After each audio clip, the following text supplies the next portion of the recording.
Après avoir vu cette vidéo, vous ne partirez plus jamais en voyage de la même manière. Croyez-moi. Salut tout le monde, j'espère que vous allez bien. En 2023, je vous avais publié sur la chaîne une vidéo dans laquelle je vous donnais pêle-mêle mes astuces pour partir en vacances, en voyage, moins cher, en faisant le plus d'économies et en optimisant son itinéraire et ses dépenses sur place. C'est une vidéo que vous avez beaucoup appréciée. Et ça tombe bien puisque sur la chaîne, depuis 2023, j'ai publié 32 vlogs dans des destinations touristiques.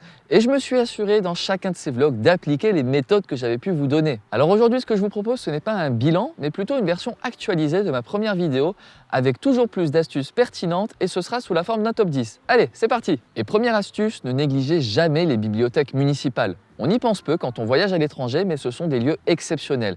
Vous allez pouvoir y trouver du Wi-Fi gratuit, des toilettes propres, souvent des prises électriques pour recharger votre smartphone par exemple. Et quand vous voyagez à l'étranger, elles sont souvent établies dans des cadres historiques, plus authentiques et c'est surtout très calme, ce qui peut vous offrir une petite bulle de sérénité dans une journée très mouvementée. Deuxième astuce, téléchargez toujours vos plans à l'avance sur Google Maps si vous utilisez ce service par exemple. C'est essentiel pour deux raisons. La première, c'est que vous allez pouvoir économiser votre Internet si vous utilisez l'itinérance de données lorsque vous êtes à l'étranger.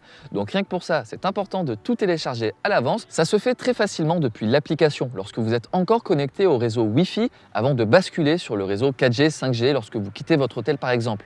Et la deuxième raison, c'est que grâce à ça, vous allez pouvoir laisser votre téléphone en mode avion. Quand vous êtes en déplacement à l'étranger, que vous voyagez, que vous filmez beaucoup d'endroits, que vous prenez beaucoup de photos, eh bien la batterie va avoir tendance à fondre plus rapidement que dans une journée du quotidien plutôt tranquille. Donc pour économiser de la batterie, il faut passer en mode avion. Et si vous voulez continuer à savoir où vous êtes dans la ville tout en étant en mode avion, eh bien il faut avoir à l'avance téléchargé les endroits où vous allez vous balader. La troisième astuce que je vais vous donner concerne la restauration. Peut-être qu'en France, vous utilisez déjà des applications comme The Fork qui vous permettent, lorsque vous faites une réservation, de diminuer la note totale de 20, 30, 40 ou 50%. Eh bien cette bonne habitude que vous avez en France, vous pouvez la garder à l'étranger. Il y a des applications, alors qui vont être plus ou moins locales ou internationales, qui vont vous permettre d'avoir la même utilisation que The Fork par exemple. Et dans cette même troisième astuce, je vous donne un petit conseil complémentaire. C'est la règle du 2 rues plus loin. Qu'est-ce que ça veut dire? Lorsque vous êtes sur la place très fréquentée, très touristique d'une ville et que vous commencez à avoir faim, plutôt que de rester ici et de chercher un restaurant, vous devez appliquer une règle qui dit que vous devez aller chercher votre restaurant 2 rues plus loin, là où la zone sera moins fréquentée, moins touristique, avec moins d'affluence et où bien souvent les prix vont être diminués de 30 ou 40%, ce qui est quand même très intéressant. Ne restez jamais dans la zone très fréquentée ou alors vous serez sûr d'être pris pour le pigeon de service. Quatrième astuce, peut-être un peu plus logique pour certains, peut-être que vous le faites déjà inconsciemment lorsque vous visitez une ville, mais privilégiez les jours de musée gratuits.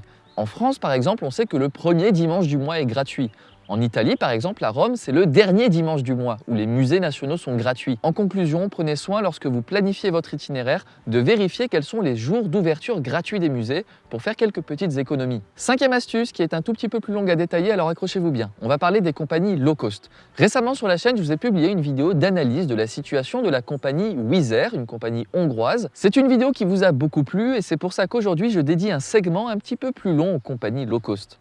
Alors si vous voulez faire un vol long courrier, partir sur un autre continent très loin avec plus de 6 ou 7 heures de vol, ça va être compliqué de trouver des billets pas chers en dehors des compagnies nationales. Alors il existe bien sûr des compagnies low cost, par exemple pour la transatlantique, on a French Bee, on a Air Transat, on en a plein d'autres comme WestJet, la canadienne par exemple. Mais c'est vrai qu'en règle générale, entre les compagnies low cost et les compagnies nationales, les prix peuvent être plus ou moins similaires, même si les compagnies low cost auront quand même un petit avantage résiduel.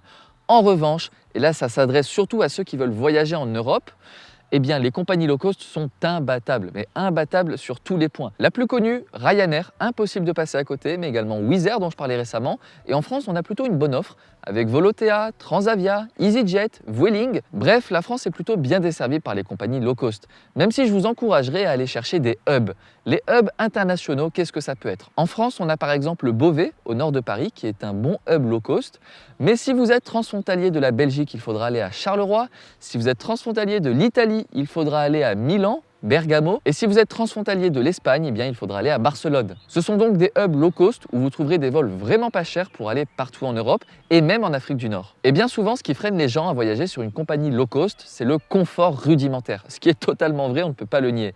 Mais pour des vols qui durent entre 1 heure et 3 heures, Eh bien, voyez ça comme un long trajet en bus entre deux villes.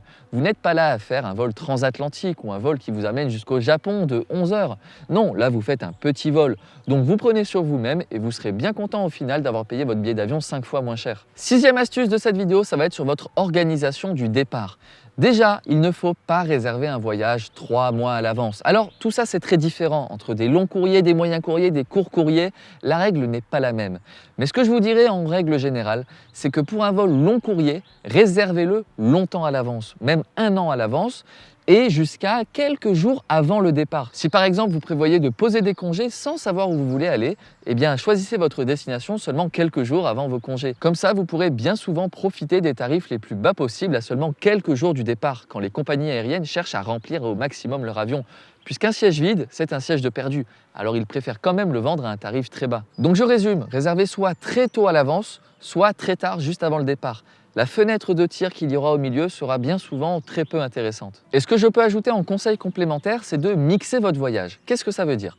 Par exemple, si vous voulez partir seulement un week-end, un long week-end par exemple avec un jour férié, donc 3 jours, vendredi, samedi, dimanche ou samedi, dimanche, lundi, eh bien ce qu'il faut faire, c'est de tenter, si les compagnies aériennes ne peuvent pas vous proposer un vol avec un départ le vendredi matin et un retour le dimanche soir, ce qui serait bien sûr parfait, eh bien de mixer. C'est-à-dire que par exemple, vous allez pouvoir partir dans votre destination le vendredi matin, comme vous le vouliez, et puis enchaîner le samedi après-midi vers une autre ville qui vous permettra d'avoir un vol qui vous fait revenir chez vous le dimanche soir. Et c'est comme ça que vous allez pouvoir panacher votre séjour pour profiter pleinement des 3 jours du week-end sans avoir besoin de revenir précipitamment le samedi soir ou le dimanche matin ou carrément de ne pas pouvoir partir puisqu'il n'y avait pas d'offre adéquate. Et ce que je viens de dire s'applique aussi pour les longs voyages de plus d'1 semaine à l'étranger. Septième astuce, je vais être très bref, là ça va dépendre des goûts et des envies de chacun, mais privilégiez les nouvelles destinations. Surtout avec les compagnies low cost, on a toute l'Europe de l'Est et les Balkans qui s'offrent à nous à des tarifs exceptionnels qui défient toute concurrence. Arrêtez la carte postale qui vous est vendue par Instagram avec les îles Baléares, Ibiza, l'Espagne, la Grèce, l'Italie. Ce sont des pays que j'adore aussi, je n'ai rien contre ces pays évidemment, mais ce sont des destinations très chères qui bien souvent ne seront pas intéressantes financièrement, sauf si bien sûr vous avez une offre en or. Mais ce sera beaucoup moins intéressant que de partir vers ces nouvelles destinations qui ont beaucoup à offrir, que ce soit au niveau culturel, gastronomique, patrimonial, naturel. Laissez-leur leur chance et je pense qu'il y a suffisamment de retours d'expérience sur YouTube pour comprendre qu'aujourd'hui, en 2026, eh bien, il est peut-être temps de jeter un petit coup d'œil vers l'Est et de voir ce qui se fait là-bas. Huitième astuce, jusqu'à présent, je vous ai beaucoup parlé d'aviation, puisque dans notre monde interconnecté, l'avion est le principal moyen de transport pour les longues distances. Mais si vous voyagez en Europe, vous pouvez considérer le bus, qui est une très bonne alternative. Les compagnies comme Flixbus ne vous permettent pas seulement de voyager entre les villes françaises, vous pouvez partir très loin.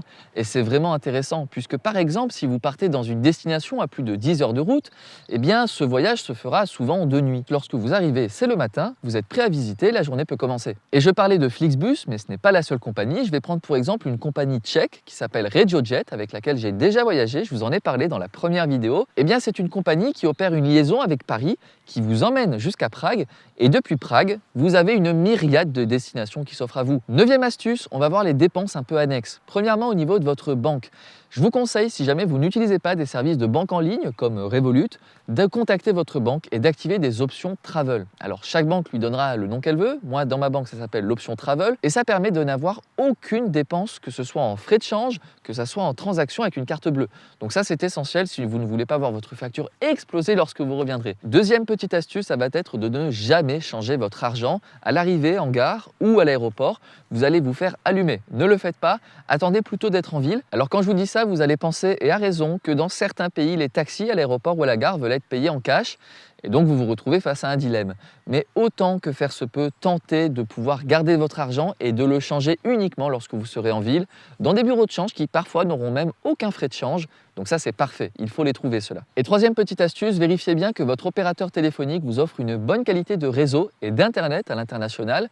Souvent si vous êtes chez Free, vous serez bien logé, les destinations sont plutôt bien couvertes, mais vérifiez bien au cas par cas avec votre opérateur téléphonique si vous aurez suffisamment d'internet. Auquel cas, privilégiez l'achat d'une eSIM.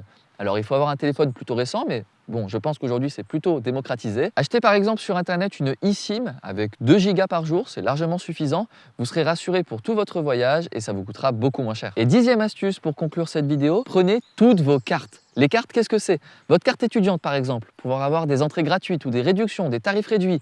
votre carte professionnelle si elle vous offre quelconque avantage, comme par exemple la carte de presse pour les journalistes. Également la carte e-com si vous travaillez dans l'univers muséal. Ça vous offrira bien souvent dans les musées nationaux à l'étranger des réductions, voire la gratuité pour la visite d'un musée. Vous ne devez pas les oublier, vous devez en permanence les avoir dans votre portefeuille. Elles vous offriront bien souvent des réductions que vous n'attendiez pas. Et voilà, cette vidéo est terminée, j'espère qu'elle vous aura plu. Je vous ai donné 10 conseils, mes 10 conseils préférés lorsque je voyage, qui sans aucun doute, depuis 2023 et la dernière vidéo, m'ont permis d'économiser plusieurs milliers d'euros dans mes voyages. Donc vraiment, n'hésitez pas à les utiliser, vous serez bien content. Laissez-moi en commentaire votre avis sur cette vidéo et sur les astuces que j'ai pu donner. Peut-être que vous les utilisez déjà, je serais très curieux de le savoir. N'hésitez pas à aller voir la playlist dans laquelle je publie mes vlogs touristiques. Je suis convaincu que ça vous donnera des idées pour vos prochains voyages. Allez, on se dit à très bientôt. Salut!